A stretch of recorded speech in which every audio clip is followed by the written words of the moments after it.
Hi everyone, నేను మీ doctor Sharath, paediatrician and neonatologist from Jeevan Rohit women and child clinic Kompally.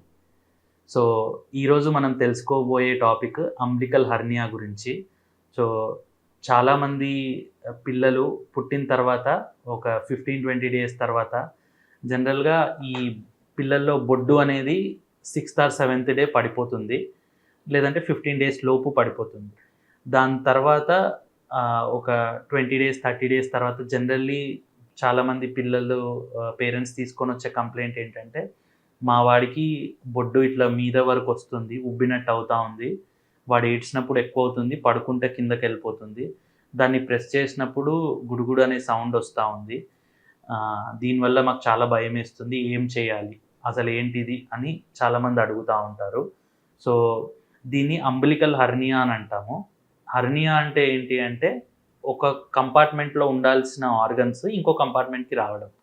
So ఇక్కడ ఏమవుతుంది అంటే, పిల్లాడిది ఏదైతే రెక్టస్ షీట్ ఉంటుందో, అంటే 6 ప్యాక్ మజిల్స్ ఉంటాయి కదా, ఆ 6 ప్యాక్ మజిల్స్ మధ్యలో ఉన్న రెక్టస్ షీట్ అనేది వీళ్ళకి కొంచెము అంత డెవలప్ కాకపోవడం వల్ల ఈ అంబిలికల్ హర్నియా అనేది డెవలప్ అవుతుంది. సో ఆ స్పేస్లో నుంచి పిల్లాడిది ఏదైతే కడుపులో ఇంటెస్టైన్ కానీ ఒమెంటమ్ కానీ ఉంటాయో, ఈ ఇంటెస్టైన్ అనేది దాంట్లో నుంచి వస్తుంది అన్నట్టు. సో దీనివల్ల ఆ అంబిలికల్ హర్నియా అనేది మనం చూస్తూ ఉంటాము.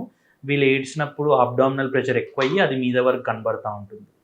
సో చాలా వరకు ఈ అంబిలికల్ హర్నియా మనం చూసినప్పుడు స్కాన్ అనేది నార్మల్గా చేయిస్తాము. ఈ స్కాన్ చేయించిన తర్వాత డిఫెక్ట్ ఎంత ఉంది, దాంట్లో ఎలాంటి కంటెంట్ ఉంది అనేది మనం తెలుసుకోవచ్చు.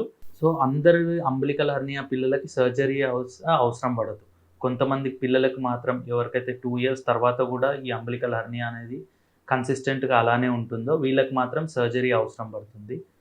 సో మనము ఫస్ట్ ఇది అబ్జర్వ్ చేసినప్పుడు వెంటనే మీ దగ్గరలో ఉన్న పీడియాట్రిషియన్ కానీ పీడియాట్రిక్ సర్జన్కి కానీ ఇది చూయించుకోవాల్సి ఉంటుంది.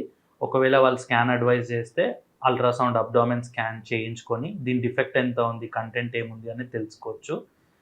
అండ్ దీనికి కొన్ని రకాల ప్రికాషన్స్ వాళ్ళు చెప్తారు, అవి పాటిస్తూ మనము వెయిట్ చేయాల్సి ఉంటుంది. 2 years తర్వాత కూడా ఈ అంబిలికల్ హర్నియా కన్సిస్టెంట్గా అలానే ఉంది, లేదంటే చాలా పెరుగుతుంది, సడన్గా పెయిన్ అబ్డామెన్ ఏమన్నా వస్తుంది పిల్లాడికి, వాంతులు, మోషన్ రాకపోవడం, గ్యాస్ కూడా పాస్ చేయకపోవడం, పొట్ట ఉబ్బడం, ఇలాంటివి ఏమన్నా వస్తుంటే ఇవన్నీ వార్నింగ్ సైన్స్ అన్నట్టు. ఇలాంటివి ఏమన్నా ఉంటే మాత్రం వెంటనే దగ్గరలో ఉన్న హాస్పిటల్కి తీసుకెళ్లాల్సి ఉంటుంది.